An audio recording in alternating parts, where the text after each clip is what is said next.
Bonjour à tous, j'espère que vous allez bien. On se retrouve aujourd'hui pour un book haul. Donc aujourd'hui je vous présente les livres que j'ai reçus ou achetés au mois de septembre. Et je sais que ces derniers temps je n'arrête pas de dire que je ne peux pas acheter des livres, que je dois me restreindre, etc.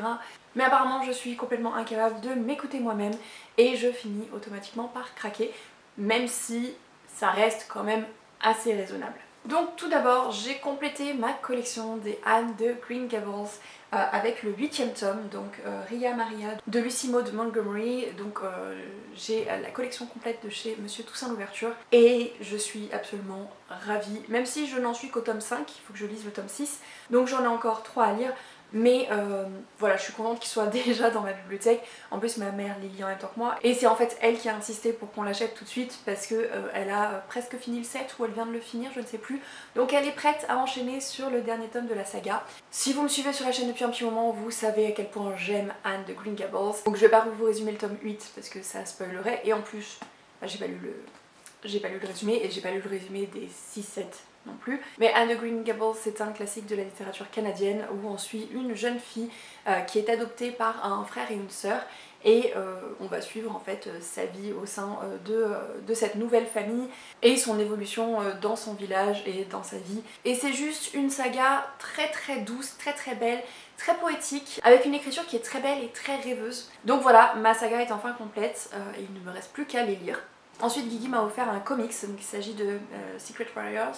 Donc c'est un Marvel et bizarrement il n'y a pas de nom d'illustrateur ou quoi que ce soit ni sur la couverture, ni au dos, ni sur la page de garde. Donc voilà, c'est toutes les infos que j'ai. Je suis fan de Marvel, j'aime les comics même si au final j'en ai lu assez peu et j'en possède encore moins. Donc merci Guigui de m'aider à commencer à bien démarrer cette collection. Et donc c'est la collection Marvel Gold et il est trop beau. Et j'ai hâte de me replonger dans l'univers Marvel puisque j'ai l'impression que j'ai un petit peu fait une pause ces derniers temps. Ensuite j'ai acheté Les Sorcières de Pendle de Stacey Hall, qui est une des lectures communes de mon book haul de ce mois-ci, enfin de septembre-octobre. Je l'ai déjà commencé, j'en suis un petit peu plus de la moitié. On suit l'histoire de Fleetwood qui est enceinte mais qui a une grossesse à risque. Elle va faire appel à une sage-femme pour l'aider, donc du nom de Alice Gray. Sauf que ça se passe à une période assez trouble où beaucoup de femmes se retrouvent accusées de sorcellerie et Alice pourrait être accusée de sorcellerie également, sauf que la vie de Fleetwood dépend de la survie d'Alice. Donc on a ces deux destins mêlés, cette position de la femme qui est explorée aussi dans ce roman, que j'ai hâte de continuer. Toujours pour le book club, donc c'était le titre principal de cette période. Il s'agit de The Very Secret Society of Irregular Riches de Sangu Mandana, qui est un roman feel good dans lequel on va suivre Mika Moon, qui est une sorcière. Et les règles en Angleterre, c'est que les sorcières doivent rester seules, ne doivent pas se réunir entre elles parce que sinon il y a un excès de magie. Sauf qu'on lui demande de s'occuper d'aider 3 jeunes sorcières à mieux contrôler leur pouvoir. Et même si c'est contre les règles, Mika va quand même le faire. Et donc on va suivre cette histoire. Je l'ai déjà lu, je l'ai dévoré, ça se lit très vite, donc je vous en reparlerai très rapidement. Mais vous en avez déjà probablement beaucoup entendu parler puisqu'il a été traduit récemment sous le nom de l'Association secrète des sorcières irrégulières, quelque chose comme ça, aux éditions Lumen. Donc je l'ai en VO mais il est sorti en septembre en VF, donc il y a des chances que pour vous l'ayez pas mal vu passer déjà.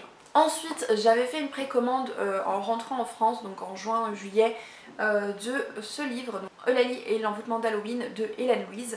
Donc ça se passe dans l'univers de l'Anéac, où donc j'avais déjà lu 2 livres dans cet univers. En fait chaque Halloween j'achète la nouvelle que Hélène Louise nous sort. Et donc les 2 premiers tomes, donc, qui sont assez courts, hein, ce sont des nouvelles, m'ont énormément plu. J'aime beaucoup la plume d'Hélène Louise et j'aime son univers qui a un côté très cosy, très bienveillant au fil des pages. Et donc du coup j'ai reçu ce tome qui peut se lire indépendamment, mais c'est plus sympa de lire après les 2 précédents pour déjà connaître un petit peu l'univers et les personnages que l'on peut recroiser dans celui-ci. Et je l'ai lu tout de suite en arrivant et je compte le relire le jour d'Halloween puisque comme ce sont des histoires qui se passent le soir d'Halloween, ça me paraît parfait et en plus comme c'est une nouvelle, ça se lit très vite.